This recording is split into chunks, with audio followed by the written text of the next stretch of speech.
قوم پر جب 30 دن گزر گئے اور حسب وعدہ موسیٰ علیہ السلام نہ لوٹے تو وہ غمگین رہنے لگے۔ ہارون علیہ السلام نے ان کو اکٹھا کیا اور فرمایا کہ اے بنی اسرائیل، جب تم مصر سے چلے تھے تو قبطیوں کے پیسے اور رقوم وغیرہ ہم میں سے بعض پر ادھار تھیں، اسی طرح ان کی امانتیں بھی تمہارے پاس رہ گئی ہیں۔ اب ہم ان چیزوں کو انہیں واپس تو کر نہیں سکتے، لیکن میں یہ بھی نہیں چاہتا کہ وہ ہماری ملکیت میں رہیں، اس لیے تم ایک گہرا گڑھا کھودو اور جو مال و اسباب، زیورات اور سونا چاندی وغیرہ ان کا تمہارے پاس ہے اس میں ڈالو اور آگ لگا دو۔ چنانچہ اسی طرح کیا گیا۔ اس دوران ان کے ساتھ سامری نامی ایک شخص تھا۔ یہ تھا تو گائے کے پجاریوں میں سے، لیکن پڑوسی ہونے کے ناطے سے یہ بھی بنی اسرائیل میں شمار ہوتا تھا۔ اس نے جبریل علیہ السلام کے گھوڑے کو گزرتے ہوئے دیکھا اور اس کے قدموں کے نیچے سے مٹی اٹھا لی تھی۔ ہارون علیہ السلام نے اس سے کہا کہ تو اسے پھینک دے۔ یہ کہنے لگا، یہ تو وہ چیز ہے جس نے تمہیں دریا پار کروایا ہے، میں اسے اس شرط پر ڈالنے کے لیے تیار ہوں کہ آپ اللہ سے دعا کریں کہ اس سے وہ بن جائے جو میں چاہتا ہوں۔ ہارون علیہ السلام نے دعا کی تو قدرت الہی سے اس گڑھے میں جو تھا وہ ایسے بچڑے کی صورت اختیار کر گیا جو اندر سے کھوکھلا تھا۔ اس میں روح نہیں تھی، لیکن جب ہوا اس کے پیچھے سے داخل ہو کر منہ سے نکلتی تو ایک آواز پیدا ہو جاتی تھی۔ اللہ تعالی سورہ طٰہٰ آیت 86 میں فرماتے ہیں، فرجع موسى إلى قومه غضبان أسفا قال يا قوم ألم يعدكم ربكم وعدا حسنا أفطال عليكم العهد أم أردتم أن يحل عليكم غضب من ربكم فأخلفتم موعدي۔ پس موسیٰ سخت ناراض ہو کر افسوسناک حالت میں واپس لوٹے اور کہنے لگے، اے میری قوم، کیا تم سے تمہارے پروردگار نے نیک وعدہ نہیں کیا تھا؟ کیا اس وعدے کی مدت تمہیں لمبی معلوم ہوئی؟ بلکہ تمہارا ارادہ ہی یہ ہے کہ تم پر تمہارے پروردگار کا غضب نازل ہو، کیونکہ تم نے مجھ سے وعدہ خلافی کی ہے۔ موسیٰ علیہ السلام صرف 10 دن تاخیر سے پہنچے اور ان دنوں ہی میں انہوں نے بچڑا بنا کر اس کی عبادت شروع کر دی، بلکہ سامری نے ان سے یہاں تک کہا کہ موسیٰ بھول کر چلے گئے، ان کا معبود بھی یہی بچڑا ہے، جب وہ آئیں گے تو وہ خود بھی اسی کی عبادت کریں گے اور ہمارے ساتھ مل جائیں گے۔ اس طرح ان میں سے اکثر نے بچڑے کی پوجا شروع کر دی، بس چند افراد اس سے باز رہے۔ انہوں نے سوچا انتظار کر لیتے ہیں، وہ 30 دن کا وعدہ کر کے گئے تھے، کچھ زائد دن لگ گئے تو اس کی کوئی خاص وجہ ہوگی، کیونکہ اللہ کا نبی وعدہ خلافی نہیں کرتا، یقیناً کوئی خاص وجہ ہے اور ممکن ہے سامری بھی حق پر ہو، پھر بھی انتظار بہتر ہے۔ اس طرح وہ ٹھہرے رہے، تاہم ان میں پوری بصیرت اور یقین کے ساتھ سامری کو جھوٹا سمجھنے والا، اس کے پیچھے نہ لگنے والا اور حق کو سمجھنے والا سوائے ہارون علیہ السلام اور چند گنے چنے افراد کے اور کوئی نہیں تھا۔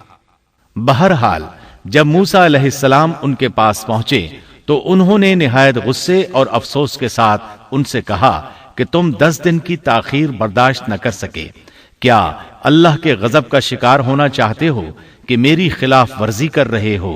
انہوں نے اس بات کا جو جواب دیا وہ سورہ طٰہٰ آیت 87 اور 88 میں آیا ہے۔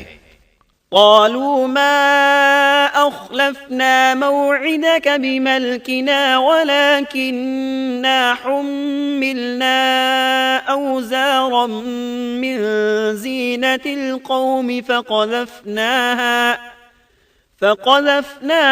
فكذلك ألقى السامري فأخرج لهم عجلا جسدا له خوار فقالوا هذا إلهكم وإله موسى فنسي۔ کہنے لگے کہ ہم نے اپنے اختیار سے آپ کے ساتھ وعدے کا خلاف نہیں کیا، بلکہ ہم پر قوم کے جو زیورات لاد دیے گئے تھے ان کو ہم نے ڈال دیا، اور اسی طرح سامری نے بھی ڈال دیے۔ پھر اس نے لوگوں کے لیے ایک بچڑا نکال کھڑا کیا، یعنی بچڑے کا بت بنا ڈالا، اس میں سے گائے جیسی آواز بھی تھی، پھر کہنے لگے کہ یہی تمہارا بھی معبود ہے اور موسیٰ کا بھی، لیکن موسیٰ بھول گئے ہیں۔ اللہ تعالیٰ اس موقع پر بچڑے کے بارے میں فرماتے ہیں، أفلا يرون ألا يرجع إليهم قولا ولا يملك لهم ضرا ولا نفعا۔ کیا یہ گمراہ لوگ یہ بھی نہیں دیکھتے کہ وہ تو ان کی بات کا جواب بھی نہیں دے سکتا اور نہ ان کے کسی برے بھلے کا اختیار رکھتا ہے۔ اللہ تعالیٰ فرماتے ہیں کہ ان لوگوں نے کس قدر بے وقوفی کا کام کیا ہے۔ وہ بچڑا جو ان کی باتوں کا جواب تک نہیں دے سکتا تھا اور کسی قسم کے نفع اور نقصان کا اختیار نہیں رکھتا تھا، وہ صرف اس کی آواز سن کر اس کی پوجا پر بضد ہو گئے۔ ہارون علیہ السلام ان کو روکتے رہے اور اللہ کی طرف دعوت دیتے رہے، لیکن اس کے باوجود وہ بچڑا پرستی پر اصرار کرتے رہے۔ اللہ تعالیٰ فرماتے ہیں، وَلَقَدْ قَالَ لَهُمْ هَارُونُ مِن قَبْلُ يَا قَوْمِ إِنَّمَا فُتِنْتُمْ بِهِ وَإِنَّ رَبَّكُمُ الرَّحْمَنُ فَاتَّبِعُونِي وَأَطِيعُوا أَمْرِي قَالُوا لَن نَّبْرَحَ عَلَيْهِ عَاكِفِينَ حَتَّى يَرْجِعَ إِلَيْنَا مُوسَىٰ۔ اور ہارون نے ان سے پہلے ہی کہہ دیا تھا کہ اے میری قوم، اس بچڑے سے تو صرف تمہاری آزمائش کی گئی ہے، تمہارا حقیقی پروردگار تو اللہ رحمان ہی ہے، لہٰذا تم سب میری پیروی کرو اور میری بات مانتے چلے جاؤ۔ انہوں نے جواب دیا کہ موسیٰ کی واپسی تک تو ہم اسی کے مجاور بنے بیٹھے رہیں گے۔ موسیٰ علیہ السلام نے یہ ماجرا دیکھا تو اپنے بھائی ہارون پر بگڑے، ان کے سر کے بالوں اور داڑھی کو پکڑ کر کھینچنے لگے۔ ان کی طبیعت میں سختی تھی، جبکہ ہارون علیہ السلام بہت نرم مزاج تھے۔ ہارون علیہ السلام ان سے بہت نرم برتاؤ کرتے تھے۔ موسیٰ علیہ السلام نے ان سے کہا، تم نے میرے ساتھ کیے ہوئے وعدے کو کیوں نہیں نبھایا اور ان لوگوں کی اصلاح کیوں نہ کی؟ قال يا هارون ما منعك إذ رأيتهم ضلوا ألا تتبعني أفعصيت أمري۔ کہنے لگے، اے ہارون، انہیں گمراہ ہوتا ہوا دیکھتے ہوئے تجھے کس چیز نے روکا تھا کہ تو میرے پیچھے نہ آیا؟ کیا تو بھی میرے فرمان کا نافرمان بن بیٹھا؟ ہارون علیہ السلام نے اپنے بھائی کے ان سخت الفاظ کا جواب بہت ہی نرم انداز میں دیا۔ قال يا ابن أم لا تأخذ بلحيتي ولا برأسي إني خشيت أن تقول فرقت بين بني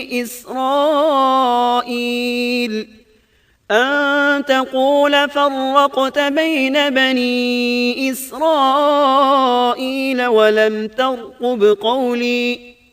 ہارون نے کہا، اے میرے ماں جائے بھائی، میری داڑھی نہ پکڑ اور سر کے بال نہ کھینچ، مجھے تو صرف یہ خیال دامنگیر ہوا کہ کہیں آپ یہ نہ فرمائیں کہ تو نے بنی اسرائیل میں تفرقہ ڈال دیا اور میری بات کا انتظار نہ کیا۔ ہارون علیہ السلام نے کہا، میں ڈر گیا اور ان میں ٹھہرا رہا اور ان سے کہتا رہا کہ جو شخص اللہ کے ساتھ ایمان اور موسیٰ علیہ السلام کی اتباع کا خواہش مند ہو وہ میری پیروی کرے۔ میں آپ کے پاس نہ آیا اور ان کے پاس کیوں ٹھہرا رہا؟ صرف اس لیے کہ اگر میں آپ کے پاس آتا تو بنی اسرائیل دو فرقوں میں بٹ جاتے، ایک گروہ ان میں سے بچڑے کی پوجا کر رہا ہوتا اور دوسرا میرے ساتھ آپ کے پاس آ جاتا، تو آپ مجھ پر کہیں یہ اعتراض نہ کرتے کہ تو نے بنی اسرائیل کو فرقہ فرقہ کر دیا اور میرے احکامات کا انتظار نہ کیا اور پہلے ہی بھاگ آیا۔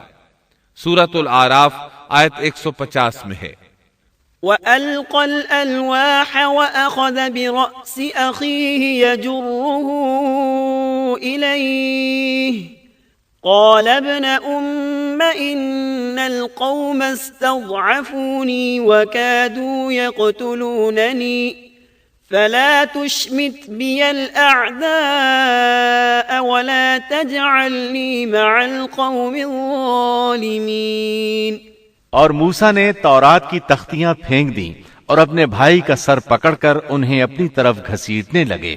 ہارون نے کہا، اے میرے ماں جائے، ان لوگوں نے مجھے کمزور سمجھا اور قریب تھا کہ مجھے قتل کر ڈالتے، تو تم دشمنوں کو مجھ پر ہنسنے کا موقع نہ دو اور مجھے ان ظالموں میں مت شمار کرو۔ مطلب یہ کہ انہوں نے اپنا عذر بیان کیا کہ ان لوگوں نے مجھے کمزور جانا، اور جب میں نے ان سے کہا کہ بچڑے کی پوجا نہ کرو تو انہوں نے مجھے قتل کی دھمکی دی اور کہا اگر تو باز نہ آیا تو ہم تجھے جان سے مار ڈالیں گے۔ تو اے میرے بھائی، اب ایسا انداز اختیار نہ کرو کہ لوگوں کو مجھ پر ہنسنے کا موقع ملے، میں یقیناً بے قصور ہوں۔ جب انہوں نے اپنا عذر پیش کر دیا تو موسیٰ علیہ السلام سامری کی طرف متوجہ ہوئے۔ قال فما خطبك يا سامری، موسیٰ نے پوچھا سامری تیرا کیا معاملہ ہے؟ موسیٰ علیہ السلام نے اس سے پوچھا سامری تو نے یہ کام کیوں کیا اور کس طرح تو نے بچڑے سے آواز نکالی؟ اس نے جو جواب دیا سورہ طٰہٰ آیت 96 میں اس کا ذکر یوں آیا ہے، قال بصرت بما لم يبصروا به فقبضت قبضة من أثر الرسول فنبذتها وكذلك سولت لي نفسي۔ اس نے جواب دیا کہ مجھے وہ چیز دکھائی دی جو انہیں دکھائی نہیں دی، تو میں نے اللہ کے بھیجے ہوئے فرشتے کے نقش قدم سے ایک مٹھی بھر لی، پھر اسے اس میں ڈال دیا، اسی طرح میرے دل نے یہ بات میرے لیے بنا دی۔ مطلب یہ کہ سامری کہنے لگا میں نے جبریل علیہ السلام کو دیکھا جن کو دوسرے لوگ نہ دیکھ سکے، تو میں نے جبریل کے گھوڑے پر نظر رکھی، جہاں اس کا قدم پڑا تھا وہاں سے میں نے مٹی کی ایک مٹھی بھر لی، جب میں نے اس کو بچڑے پر پھینکا تو اس میں سے آواز برآمد ہونے لگی جو ان کے فتنے کا باعث بن گئی۔ یہ قصہ ہے ان کے انحراف کا اور حق سے منہ موڑنے کا۔ ان میں سے صرف چند ایک پاکیزہ طبیعت والوں کے علاوہ تمام لوگ بچڑے کی عبادت کرنے لگے، اور صرف چند افراد کو اللہ تعالیٰ نے اپنی توفیق سے بچا لیا۔ اندازہ کیجئے ان کے دل کتنے سخت تھے۔ اللہ تعالیٰ کی کئی ایک نشانیاں اور موسیٰ علیہ السلام کے معجزات دیکھنے کے باوجود برے کردار کو اپنایا۔ فرعون پر نازل ہونے والے عذابات اور موسیٰ علیہ السلام کی صداقت کی 9 عظیم نشانیاں بھی دیکھ چکے تھے۔ پھر انہوں نے اپنی آنکھوں سے دیکھا کہ کس طرح ان کے سامنے دیکھتے ہی دیکھتے سمندر پھٹ گیا اور ان کے لیے وہاں گزرگاہیں بن گئیں۔ لیکن ان تمام نشانیوں کے بعد اب پھر اللہ تعالیٰ کے مقابلے میں بچڑے کی پوجا کرنے لگے۔ اسی لیے اللہ تعالیٰ نے ان کے متعلق سورۃ البقرہ آیت 93 میں فرمایا ہے، وَأُشْرِبُوا فِي قُلُوبِهِمُ الْعِجْلَ بِكُفْرِهِمْ، اور ان کے دلوں میں بچڑے کی محبت گویا پلا دی گئی ان کے کفر کے سبب سے۔ ان کے دلوں میں کفر تھا، اپنے منہ سے ایمان کا اظہار کرتے تھے لیکن حقیقت میں کفر ان کے دلوں میں تھا، اور آج کے دور میں بھی یہودیوں کی یہی حالت ہے۔ اس کے بعد سامری کے لیے احکامات جاری ہوئے۔ سورہ طٰہٰ آیت 97 میں ارشاد باری تعالی ہے، قال فاذهب فإن لك في الحياة أن تقول لا مساس وإن لك موعدا لن تخلفه وانظر إلى إلهك الذي ظلت عليه عاكفا لنحرقنه ثم لننسفنه في اليم نسفا۔ موسیٰ نے کہا اچھا جا، دنیا کی زندگی میں تیری یہی سزا ہے کہ تو کہتا رہے کہ مجھے نہ چھونا، اور ایک اور بھی وعدہ تیرے ساتھ ہے جو تجھ سے ہرگز نہ ٹلے گا، اور اب تو اپنے اس معبود کو بھی دیکھ لینا جس کا تو اعتکاف کیے ہوئے تھا کہ ہم اسے جلا کر اس کی راکھ کو کیسے دریا میں بکھیر دیتے ہیں۔ موسیٰ علیہ السلام نے سامری سے مخاطب ہو کر کہا دنیا میں تیری سزا یہ ہے کہ عمر بھر تو یہی کہتا رہے گا کہ مجھ سے دور رہو، مجھے نہ چھونا۔ بعض مفسرین نے اس کا مطلب یہ بیان کیا ہے کہ اسے ایک مہلک بیماری نے آ لیا اور اس کی وجہ سے لوگ اس سے دور رہتے، نہ کوئی اسے ہاتھ لگاتا نہ کوئی قریب جاتا۔ پھر فرمایا آخرت میں بھی تیری زبردست سزا مقرر ہے، اور اپنے معبود یعنی بچڑے کا بھی حشر دیکھ کہ جس کو تو معبود خیال کر بیٹھا تھا۔ موسیٰ علیہ السلام نے اس کو جلا دینے کا حکم جاری کیا۔ اور جلانے کے بعد اس کی راکھ اٹھائی اور دریا میں اڑا دی تاکہ کوئی شخص دوبارہ بچڑے کی عبادت کا خیال تک دل میں نہ لائے اور عبرت حاصل کرے۔ اس کے بعد موسیٰ علیہ السلام نے فرمایا انما الہکم اللہ الذی لا الہ الا ہو وسع کل شیء علما۔ اصل بات یہی ہے کہ تم سب کا معبود برحق صرف اللہ ہی ہے، اس کے سوا کوئی عبادت کے لائق نہیں، اس کا علم تمام چیزوں پر حاوی ہے۔ پھر موسیٰ علیہ السلام نے اللہ سے دعا کی، قال رب اغفر لي ولأخي وأدخلنا في رحمتك وأنت أرحم الراحمين۔ موسیٰ نے کہا کہ اے میرے رب، میری خطا معاف فرما اور میرے بھائی کی بھی، اور ہم دونوں کو اپنی رحمت میں داخل فرما، اور تو سب رحم کرنے والوں سے زیادہ رحم کرنے والا ہے۔ اس کے بعد اللہ تعالیٰ نے بچڑے کے پجاریوں کے بارے میں احکامات نازل فرمائے۔ ان کا ذکر سورۃ الاعراف آیت 152 میں ہے۔ ان الذين اتخذوا العجل سينالهم غضب من ربهم وذلة في الحياة الدنيا وكذلك نجزي المفترين۔ جن لوگوں نے بچڑے کو معبود بنایا ان پر بہت جلد ان کے رب کا غضب نازل ہوگا اور دنیا کی زندگی میں ذلت نصیب ہوگی، اور ہم افترا پردازوں کو ایسی ہی سزا دیا کرتے ہیں۔ چنانچہ اسی وقت ان پر غضب نازل ہوا اور وہ قیامت تک غضب اور ذلت کا شکار ہو گئے، اور ذلت ان کا مقدر بن گئی، جیسا کہ سورۃ الفاتحہ میں اللہ تعالیٰ نے ہمیں یہ دعا سکھائی ہے۔ سورۃ الفاتحہ آیت 6 اور 7 میں ہے، اهدنا الصراط المستقيم صراط الذين أنعمت عليهم غير المغضوب عليهم ولا الضالين۔ ہمیں سیدھی اور سچی راہ دکھا، ان لوگوں کی راہ جن پر تو نے انعام کیا، ان کی راہ نہیں جن پر غضب کیا گیا، اور نہ گمراہوں کی۔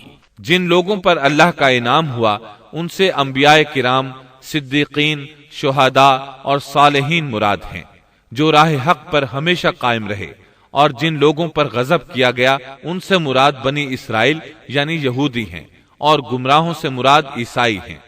المغضوب علیہم یعنی جن پر غضب کیا گیا کی تفسیر بعض علماء کے نزدیک یہ ہے کہ اس سے مراد وہ لوگ ہیں جنہوں نے حق کو پہچان لیا اور پھر جان بوجھ کر اس کو چھوڑ دیا۔ اللہ تعالیٰ کی واضح نشانیاں، اس کی قدرت کے دلائل، معجزات اور عظمت الہی پر دلالت کرنے والی علامت کو آنکھوں سے دیکھا، لیکن اس کے باوجود انکار کرتے رہے تو اللہ تعالیٰ نے ان پر غضب نازل کر دیا۔ الظالین کی تفسیر میں علماء کہتے ہیں کہ ان سے مراد وہ لوگ ہیں جو حق کو نہ پہچان سکے اور اس سے دور رہے، اس وجہ سے بھٹکنے والے اور گمراہ شمار کیے گئے۔ یہودیوں میں یہ بہت بڑی برائی تھی کہ حق کو پہچان کر چھوڑ دیا، اور اسی کے سبب اللہ کے غضب کا شکار ہو گئے، اور یہ غضب ان پر ہمیشہ رہے گا۔ یہودیوں کو دنیا میں کون سی ذلت پہنچی کہ جب بچڑے کا خاتمہ کیا گیا اور انہوں نے اپنے معبود کا جلایا جانا اور اس کی راہ کا اڑایا جانا دیکھ لیا تو وہ سمجھ گئے کہ وہ غلطی پر تھے۔ چنانچہ وہ شرمندہ ہو کر موسیٰ علیہ السلام کی خدمت میں حاضر ہو گئے، اپنی غلطی کا اعتراف کر لیا اور توبہ کی خواہش ظاہر کی۔ تب اس وقت توبہ کا عجیب و غریب معاملہ پیش آیا۔ حکم ہوا، اللہ تعالیٰ سورۃ البقرہ آیت 54 میں فرماتے ہیں، وَإِذْ قَالَ مُوسَى لِقَوْمِهِ يَا قَوْمِ إِنَّكُمْ ظَلَمْتُمْ أَنفُسَكُمْ بِاتِّخَاذِكُمُ الْعِجْلَ فَتُوبُوا إِلَى بَارِئِكُمْ فَاقْتُلُوا أَنفُسَكُمْ ذَلِكُمْ خَيْرٌ لَكُمْ عِندَ بَارِئِكُمْ فَتَابَ عَلَيْكُمْ انہو هو التواب الرحیم۔ اور جب موسیٰ نے اپنی قوم سے کہا، اے میری قوم، بچڑے کو معبود بنا کر تم نے اپنی جانوں پر ظلم کیا ہے، اب تم اپنے پیدا کرنے والے کی طرف رجوع کرو، خود کو آپس میں قتل کرو، اللہ کے نزدیک اسی میں تمہاری بہتری ہے، چنانچہ اس نے تمہاری توبہ قبول کر لی، وہ توبہ قبول کرنے والا رحم کرنے والا ہے۔ مطلب یہ کہ اگر تم چاہتے ہو اس گناہ پر قیامت کے دن پکڑے نہ جاؤ تو خود کو قتل کرو۔ یہاں یہ بات واضح رہے کہ اس قتل سے مراد خودکشی نہیں ہے، بلکہ شرک نہ کرنے والوں کو حکم دیا گیا کہ وہ شرک کرنے والوں کو قتل کر دیں، تو انہوں نے تلواروں اور خنجروں کے ساتھ گائے کے پجاریوں کو قتل کر دیا۔ سیدنا علی رضی اللہ عنہ فرماتے ہیں کہ مقتولین کی تعداد 70 تھی۔ جب 70 آدمی قتل ہو گئے تو موسیٰ اور ہارون علیہ السلام نے عاجزی اور انکساری کے ساتھ بارگاہ الہی میں بخشش کی دعا کی۔ اللہ تعالیٰ نے اپنے برگزیدہ بندوں کی دعا قبول فرمائی اور مقتولین کو معاف فرما دیا اور باقی ماندہ لوگوں کو بھی بخشش سے نوازا۔ حقیقت میں یہ سزا اگرچہ سخت تھی اور بھائی کا بھائی کو قتل کرنا ایسا ہے جیسے اپنے آپ کو قتل کرنا، لیکن یہ سزا ان کی ضدی، ہٹ دھرم اور سرکش طبیعت کے لیے انتہائی مناسب تھی، تاکہ وہ برائیوں سے بچنا سیکھیں اور اپنے گناہوں کا کفارہ ادا کریں۔ بہرحال جب انہوں نے اللہ تعالیٰ کی طرف رجوع کیا، اپنے گناہوں کی معافی مانگی، تو اللہ تعالیٰ نے بھی ان کو معاف فرما دیا، جیسا کہ اللہ تعالیٰ سورۃ الاعراف آیت 153 میں فرماتے ہیں، والذین عملوا السیئات ثم تابوا من بعدها وآمنوا ان ربک من بعدها لغفور رحیم۔ اور جن لوگوں نے گناہ کے کام کیے پھر اس کے بعد توبہ کی اور ایمان لے آئے تو تمہارا رب اس توبہ کے بعد گناہ معاف کر دینے والا اور رحمت والا ہے۔ ان سب کاموں سے فارغ ہو کر موسیٰ علیہ السلام کا غصہ ماند پڑا تو انہوں نے تختیاں اٹھا لیں۔ ولما سكت عن موسى الغضب أخذ الألواح وفي نسختها هدى ورحمة للذين هم لربهم يرهبون۔ اور جب موسیٰ کا غصہ ٹھنڈا ہوا تو اس نے ان تختیوں کو اٹھا لیا اور ان کے مضامین میں ان لوگوں کے لیے جو اپنے رب سے ڈرتے تھے ہدایت اور رحمت تھی۔ اس کے بعد انہوں نے باقی ماندہ بنی اسرائیل کو جمع کیا، انہیں تختیاں دکھائیں اور فرمایا ان میں اللہ تعالیٰ کے احکامات ہیں اور یہ تورات ہے، لہٰذا سنو اور اطاعت کرو۔ لیکن انہوں نے ناپسندیدگی کا اظہار کیا۔ موسیٰ علیہ السلام نے انہیں پھر تاکید کی اور فرمایا ان کو مضبوطی سے تھام لو، بغیر کسی تردد اور شک کے ان کو پکڑ لو تاکہ تمہیں دوبارہ عذاب نہ پہنچے۔ انہوں نے جواب دیا نہیں، ہم ایسا نہیں کریں گے، البتہ ہم ان احکامات کی پہچان اور معرفت حاصل کر سکتے ہیں، لیکن ان پر عمل بالکل نہیں کریں گے۔ موسیٰ علیہ السلام نے انہیں بہت سمجھایا لیکن وہ اپنی ضد پر اڑے رہے۔ اللہ تعالیٰ سورۃ البقرہ آیت 92 اور 93 میں فرماتے ہیں، وَلَقَدْ جَاءَكُم مُوسَى بِالْبَيِّنَاتِ ثُمَّ اتَّخَذْتُمُ الْعِجْلَ مِن بَعْدِهِ وَأَنتُمْ ظَالِمُونَ وَإِذْ أَخَذْنَا مِيثَاقَكُمْ وَرَفَعْنَا فَوْقَكُمُ الطُّورَ۔ تمہارے پاس تو موسیٰ یہی دلیلیں لے کر آئے لیکن تم نے پھر بھی بچڑے ہی کی پوجا کی، تم ہو ہی ظالم، جب ہم نے تم سے وعدہ لیا اور تم پر طور پہاڑ کھڑا کر دیا۔ موسیٰ علیہ السلام نے ان سے کہا تم مجھے عہد و پیمان دو کہ ان تختیوں پر لگے احکامات پر عمل کرو گے، لیکن وہ اپنی ضد پر اڑے رہے، کہنے لگے ہم تیری اطاعت نہیں کریں گے۔ اس موقع پر اللہ تعالیٰ نے موسیٰ علیہ السلام کا ایک اور معجزہ ظاہر کر دیا۔ ان کے دیکھتے ہی دیکھتے طور پہاڑ زمین پر ہلنے لگا، حرکت کرنے لگا۔ پھر سب نے دیکھا کہ وہ اپنی جگہ سے اڑا اور ہوا میں تیرنے لگا، پھر ان کے سر پر آ پہنچا۔ موسیٰ علیہ السلام پکارے، خذوا ما آتیناکم بقوة، ہماری دی ہوئی چیز کو مضبوط تھامو۔ یہ سن کر سب کے سب سجدے میں گر پڑے اور سر اٹھا اٹھا کر دیکھنے لگے کہ کہیں پہاڑ گر ہی نہ پڑے۔